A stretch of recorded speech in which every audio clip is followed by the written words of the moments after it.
My name is David Henig. I am the Director of the UK Trade Policy Project at the European Centre for International Political Economy.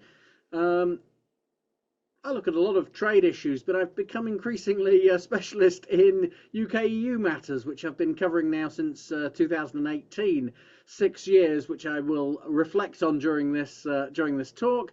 I work in both Brussels and London, which gives me a little bit of an insight into both.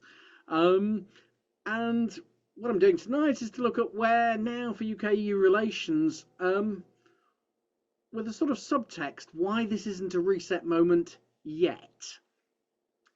And by way of introduction to that, for the first time since 2016, the UK doesn't have a government that is actively suspicious of EU institutions. And similarly, there's no longer a significant presence of backbenchers who believe the EU needs to be undermined, that Brexit wasn't just about the UK leaving, but seeking to weaken or break that institution. So clearly, this is a new phase. I mean, not that they did a very good job of it anyway. The prevailing version of Brexitism that was escape from a uniquely bureaucratic institution, come slightly evil empire that was preventing buccaneering Britain from ruling waves was rather far from reality anyway. So it was never going to be a success. Not that that will stop them talking about it, but I don't think anybody will be listening now.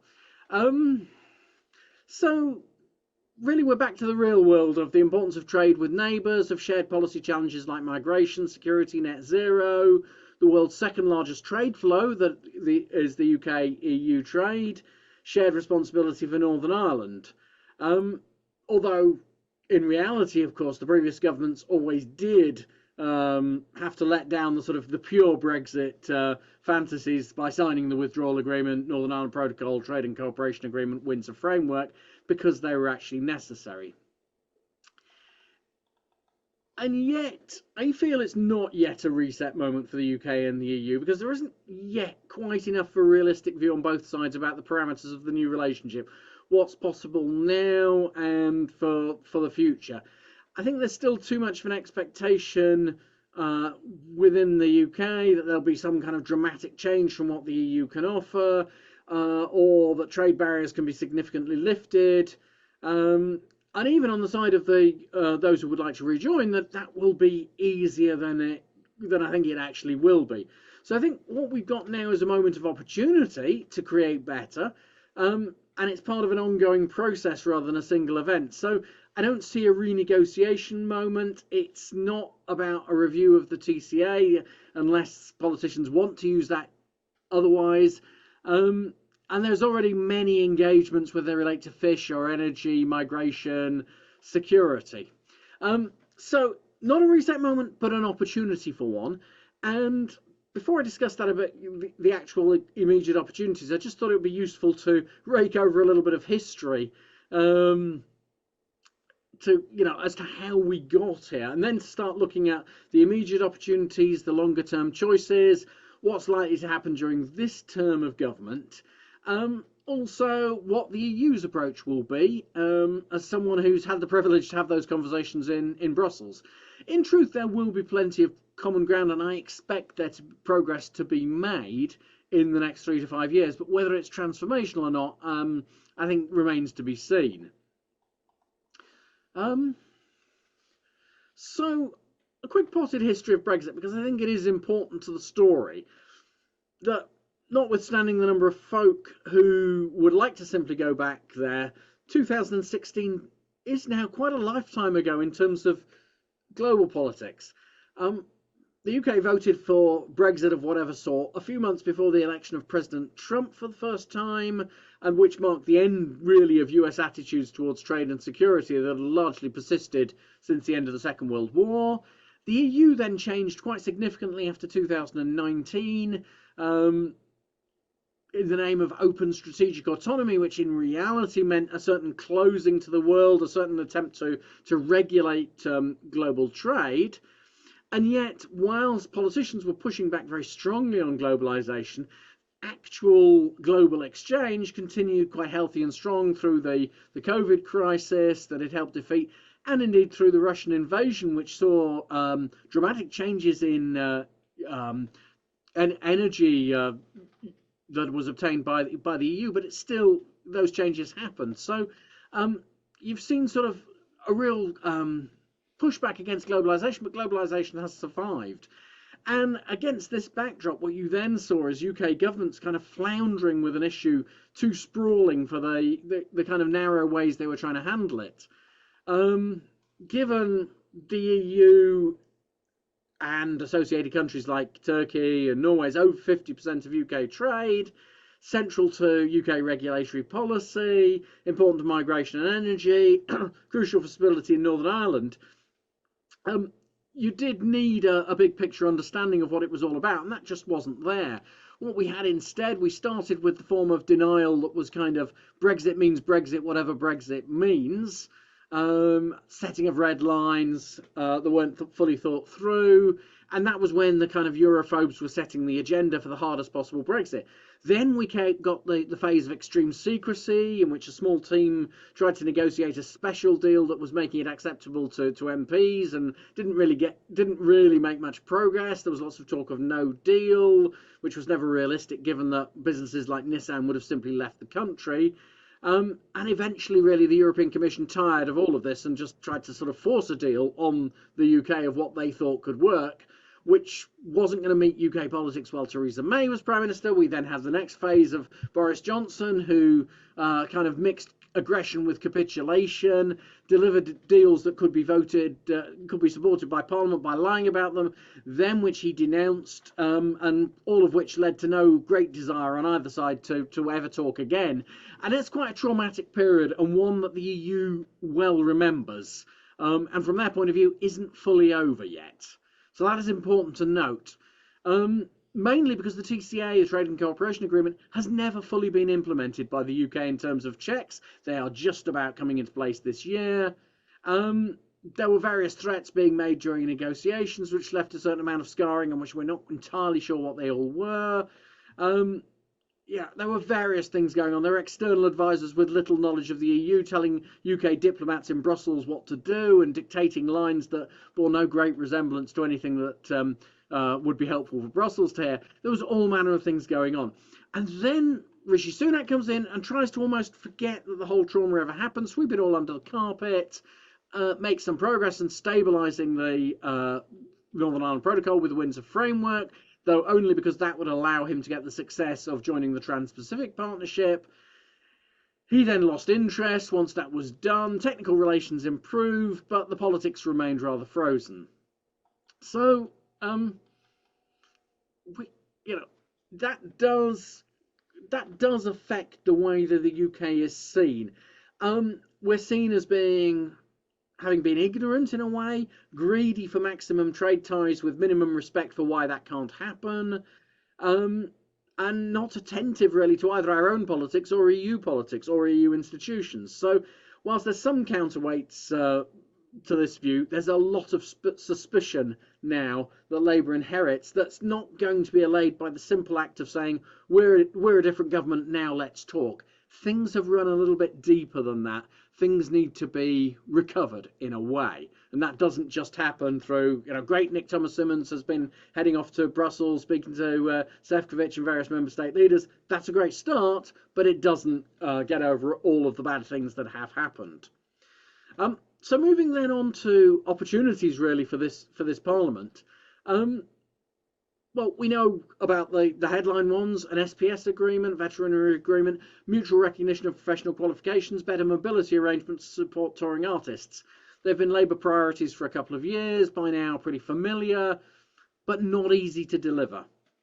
Recognition of professional qualifications outside the single market is notoriously difficult because governments aren't actually the regulator. Typically, it is private regulatory bodies who have to agree this between themselves.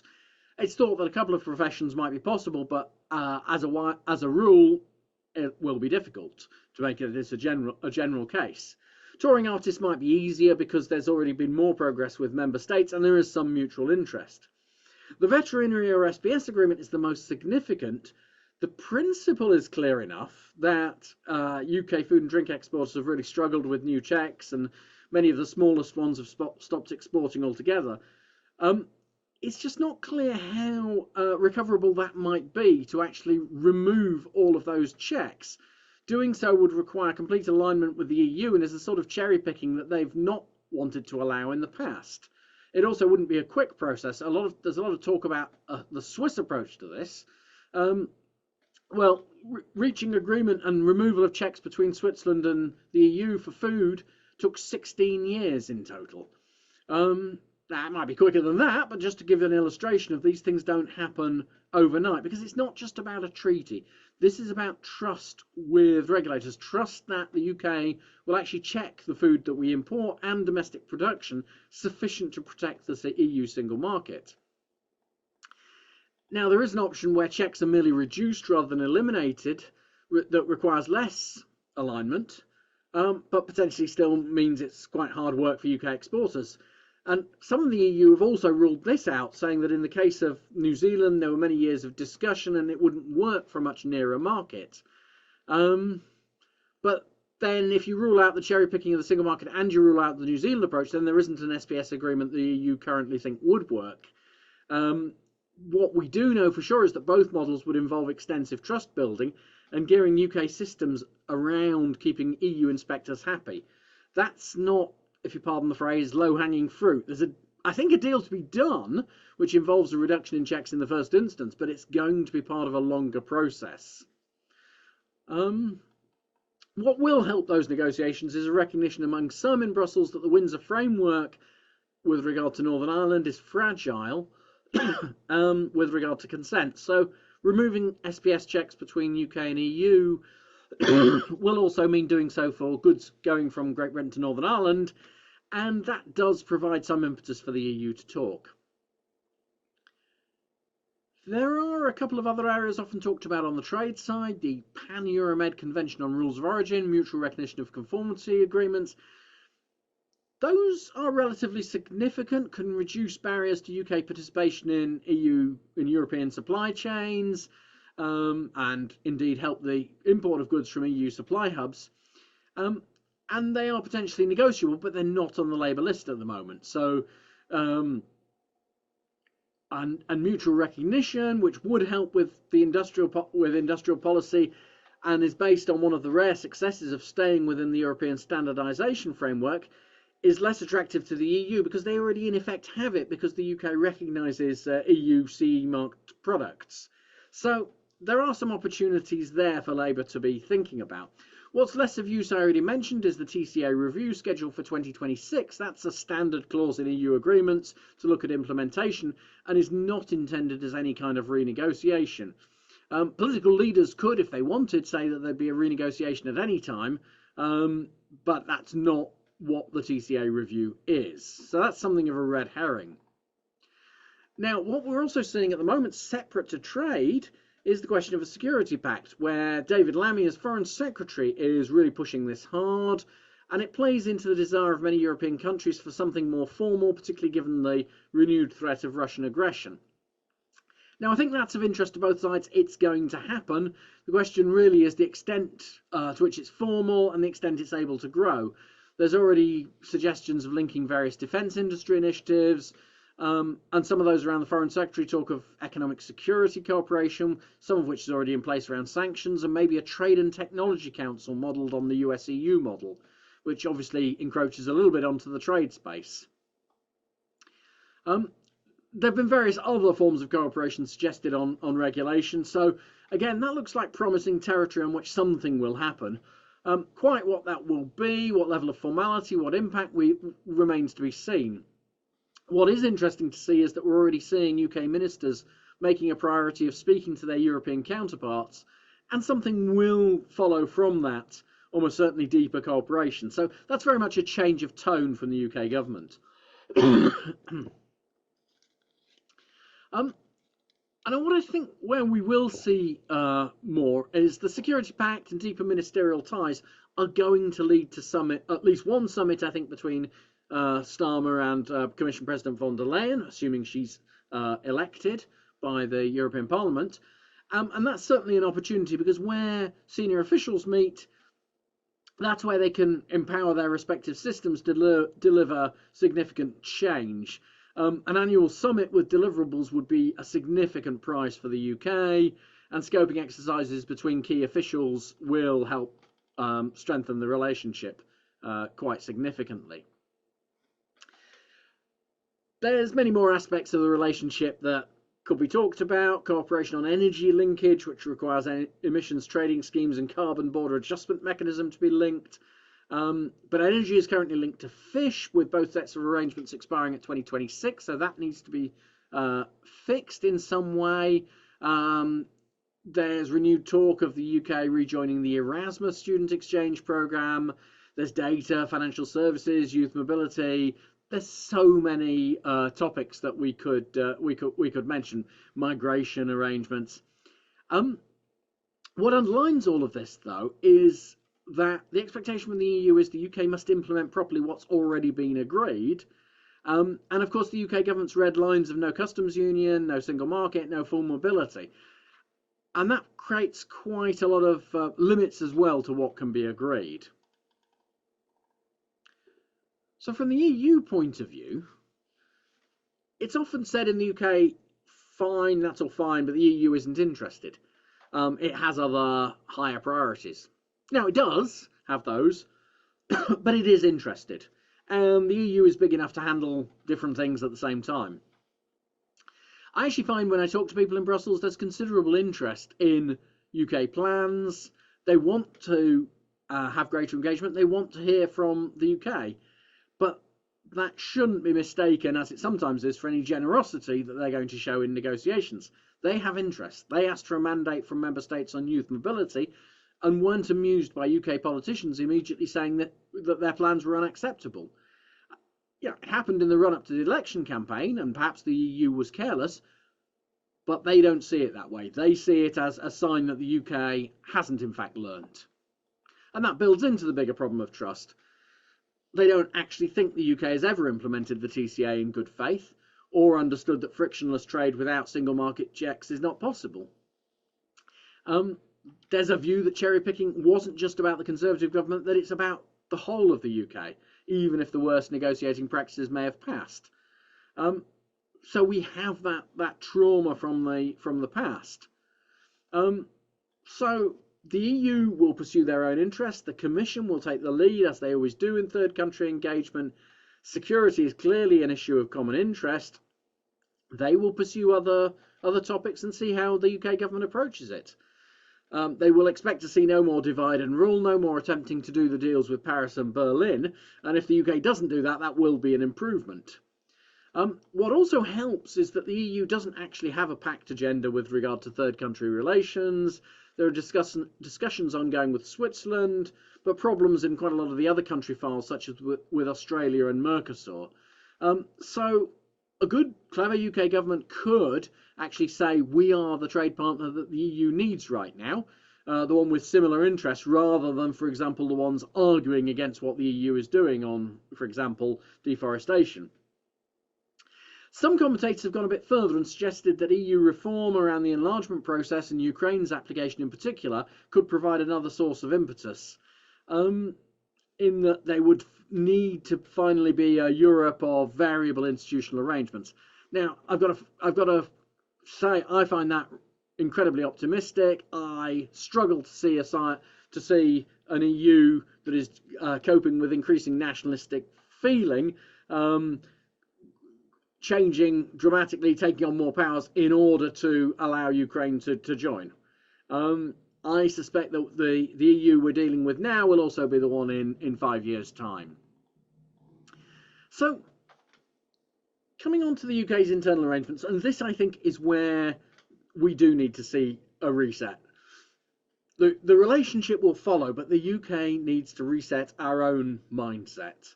There's so much that could be done, so many policy areas of interest, but have we really seen an indication from the new government that it understands how it needs to change its own operations in keeping with the relationship that they want? I mean, 10 days in, that's harsh, but are we going to see that coming? Because, you know, when I talk to major trading partners of the EU, they talk of their regulatory systems being set up entirely around the relationship, and it's hard to imagine the UK doing that. But that's what they say needs to be done in order to be a major trade partner of the EU. Then there's the question of the honesty around the choices available or the restrictions that come with red lines. Can we really improve trade that much while still outside of the single market? Brussels is very sceptical every time that gets mentioned. Suggestions of special deals raise even more hackles, and so you've got some issues there. And then there's the internal structuring in the UK.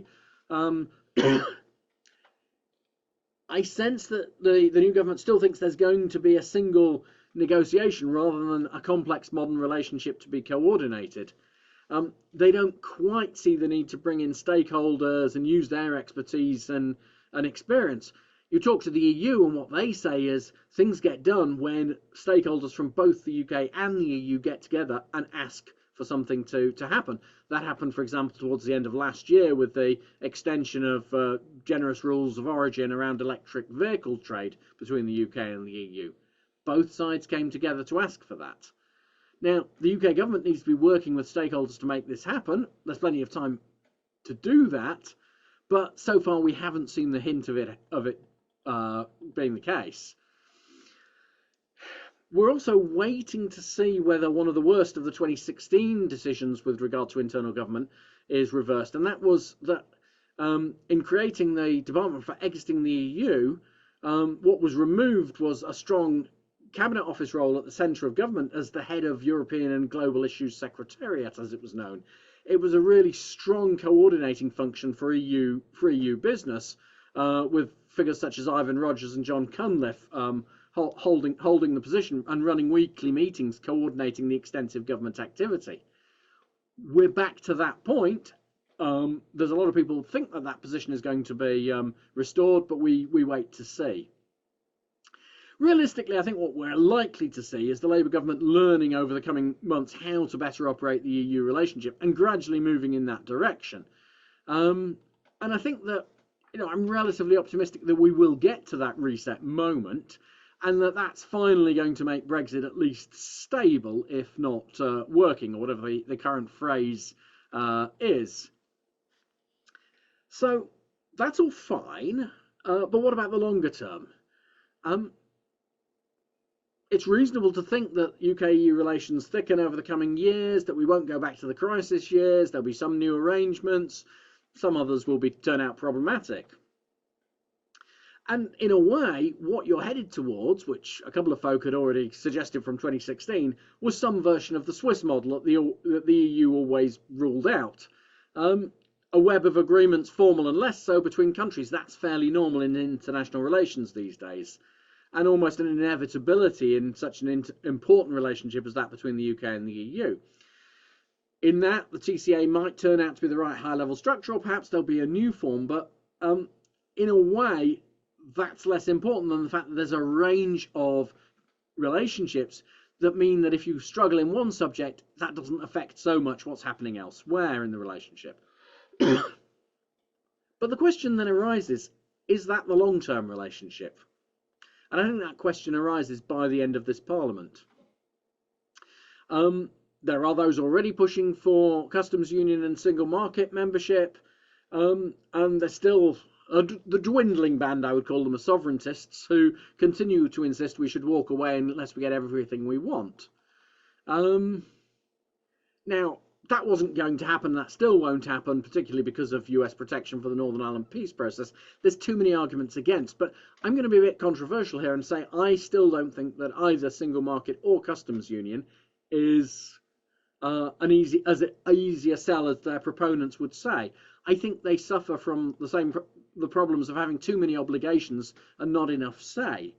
An SPS agreement with the EU wouldn't require the UK to denounce existing trade deals such as the CPTPP. I've been asked that, but a customs union clearly would, and leave the UK, I think, frustrated at not having a say over the EU's external trade policy. Similarly, I think in terms of single market membership, following the entire key of single market rules without a say would also be problematic. Maybe okay for goods, but probably less so for services. So potentially having achieved stability, probably with ups and downs, I think the question for me at the end, by the end of this Parliament, is whether we start to see a serious campaign for rejoining the EU. I don't think that's an easy sell either, because the terms would have to be negotiated, and many politicians will think it best to not to go through that trauma again. But in a way, that will be the question for another generation to argue. Actually, it was a mistake. Let's rejoin. That's quite potentially quite likely. I think that will happen.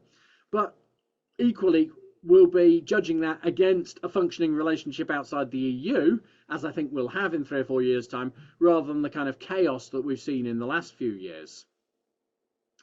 So really, I see the next few years for the UK-EU relationship as a lot about the maturing of the UK debate towards the EU, the need to realistically understand our options, rather than hoping for some magic solution that takes those away. So just by way of concluding thoughts, there's no doubt that there are new opportunities in the UK-EU relationship, but they're heavily constrained by the past, by red lines, by politics. There has been a bit of a thawing of relationships for the last couple of years away from public glare, and that's now going to go public. New ministers are speaking to their EU counterparts.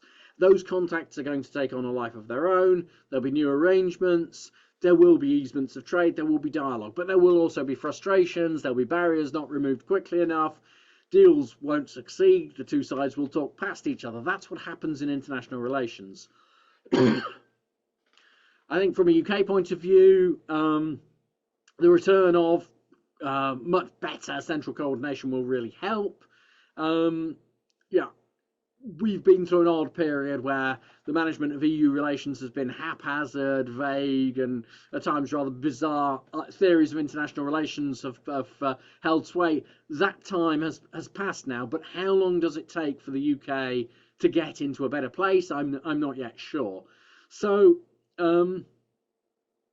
whether that strengthened relationship I think we see by the end of the Parliament is the end state, I think that remains to be seen. I'm sure many of you will think that that's just a prelude to a serious campaign to rejoin. Certainly, I can see arguments going both ways.